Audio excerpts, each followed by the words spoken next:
भारत में विधायक सांसदों की खरीद फरोख्त, तोड़फोड़, सरकार बनाने, पैसे प्रभाव के दम पर चुनाव को प्रभावित करने का काम बीजेपी लंबे समय से करती आ रही है। ठीक इसी राह पर काम करने वाली एक इजरायली सीक्रेट यूनिट का खुलासा द गार्जियन अखबार ने किया है। इस यूनिट का नाम है टीम जॉर्ज। सबसे चौंकाने वाली बात यह है कि चुनावों को प्रभावित करने वाली इस इजरायली यूनिट के क्लाइंट की लिस्ट में भारत का नाम भी शामिल है। इजराइल की ये कंपनी हैकिंग, गलत प्रचार और सोशल मीडिया पर फर्जी प्रोफाइल बनाकर झूठ फैलाने, अपने क्लाइंट्स के लिए प्रोपोगेंडा करने और दुनिया भर में चुनावों को प्रभावित करने का कारोबार करती है। आसान भाषा में समझिए तो ये कंपनी दुनिया भर में सरकार गिराने, सरकार बनाने, चुनाव जिताने, चुनाव हराने का ठेका लेती। कंपनी ने बड़ा खुलासा करते हुए कहा है कि इस तरह की सेवाएं लेने वाले देशों में भारत का नाम भी शामिल है।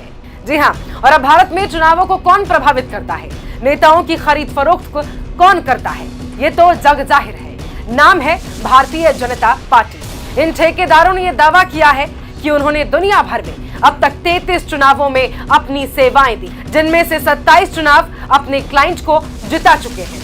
अब चलिए भारत में सीक्रेट यूनिट की गतिविधियों को समझते हैं। याद रखें कि ये कंपनी इजराइल की है, उसी इजराइल की जिसके साथ पीएम मोदी के बहुत गहरे संबंध। पीएम मोदी और बेंजामिन नेतन्याहू की दोस्ती आखिर किसको नहीं पता। पीएम मोदी ने साल 2017 में इजराइल का दौरा किया था। वो इजराइल का दौरा करने वाले भारत के पहले प्रधानमंत्री बन गए थे। बेंजामिन नेतन्याहू के साथ समुद्र के किनारे सैर करते हुए उनकी तस्वीरें भी सामने आई थी। बेंजामिन नेतन्याहू के दौरे में ही भाजपा सरकार ने इजराइल से जासूसी के लिए पेगासस खरीदा था।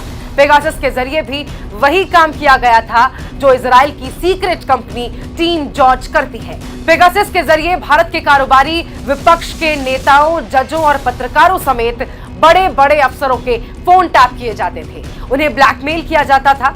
पेगासस का सहारा लेकर भारतीय जनता पार्टी ने मध्य प्रदेश, कर्नाटक, महाराष्ट्र समेत देश के 9 राज्यों में विपक्ष की चुनी हुई सरकार गिरा दी थी और विधायकों को खरीद कर अपनी सरकार बना ली। इजराइल की खुफिया कंपनी भारत के चुनावों में हेरफेर कर रही है। ये कंपनी सोशल मीडिया का इस्तेमाल कर दुष्प्रचार करती है, नेताओं की छवि खराब कर लोगों की राय बदलने का काम करती है। यह खुलासा द गार्जियन की रिपोर्ट में हुआ है। भारत में इस कंपनी की सेवाएं कौन ले रहा है, इसकी जांच हो।